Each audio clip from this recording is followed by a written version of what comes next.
Today is day 71. I have a lot to do, so I'm going to keep this one short. I'm not going to say much at all.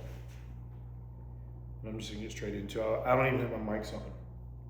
I'm also listening to this interview from Dana White. I'm trying to listen to so 40 degrees. The plunge is sitting at 40. 400. So I know it's looking nice. Even after it.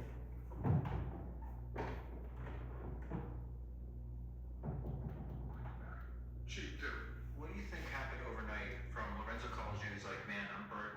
We're just dumping all this money. Try to see if you can find a buyer. Calls you back the next day. Well, I called him back and said, I think we can sell it for 6, 7, maybe 8 million in that ballpark. He says, all right, I'll call you tomorrow. I'm literally driving to work the next day, and he calls me. I'm like, here we go. And he's like, fuck it. That's exactly what he said, fuck it. Let's keep going. And he always says, it's pretty amazing what a good night's sleep can do for you. You know what I mean? So, they did there. Our goal is to get on TV.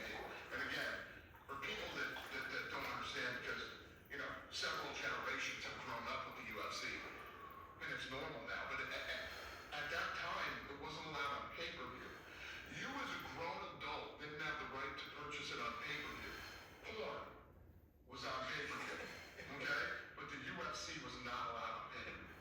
Think about that. And our goal was to get it on free television, which everybody thought was impossible. Right around 2004 or 5, reality shows started becoming big. So we came up with a concept for a reality show where this was basically, everybody in Hollywood are a bunch of pussies. Nobody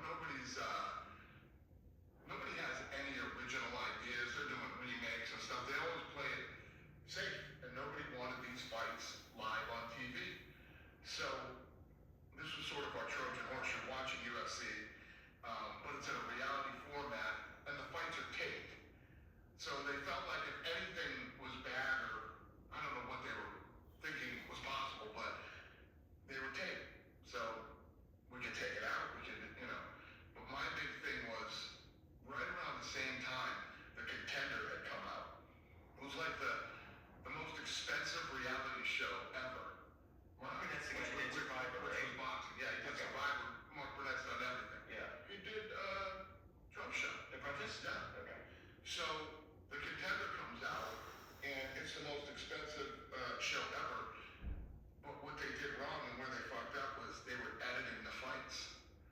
So they would, if they had a fight, and they got, back in the end, they're like, this is boring, or whatever. But that's the difference between being a hardcore fan and not. I'm like, man, you don't ever edit a fight.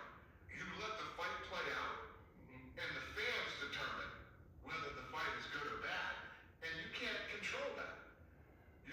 I call it the bells and whistles. We do all the bells and whistles, and the fighters, we have a torch on for them, and they go in and they have to deliver. Let me put you there. This is why I tell founders of tech companies to watch your press conference and stuff, because the authenticity. I think this is why you have this cult like following. People really try, people like you really try to root for you, right? And it's like you'll say at the end, that fight sucked. We thought it was going to be X, and it turned out to be Y. It's like, yeah, I have eyes. I'm not gonna lie to you. That fight sucks. Just like if for founders, yeah, we fucked that up. That was a bad experience. I wouldn't like that happening either. Don't try to lie or paper over it. I saw that too growing up with promoters that would tell you just saw a great fight when you know you didn't just see a great fight. But as a fan, if the fight is good, boring, different people like different things. You can take half of the fan base who thinks the fight is boring, and the other half will think it's great because they like grappling more than the striking or whatever it may be. But you don't judge that. You let the fans judge whether the fight is good or bad. And people start talking online, this fight sucks. Shut the fuck up. You don't know if the fight sucks until it happens, right? You might not like the two people that are fighting. You can't judge a fight until the fight is over. If it's over and it sucks, then we'll both probably agree that it sucks. I want to tell you about the presenting sponsor of this podcast, Rare. One of the main repeating patterns for great companies and the great. Day 71, no words today. Got a lot to do. I've been working late. So my mornings are starting later because I'm working later. Nonetheless, day 71, done. Get after it.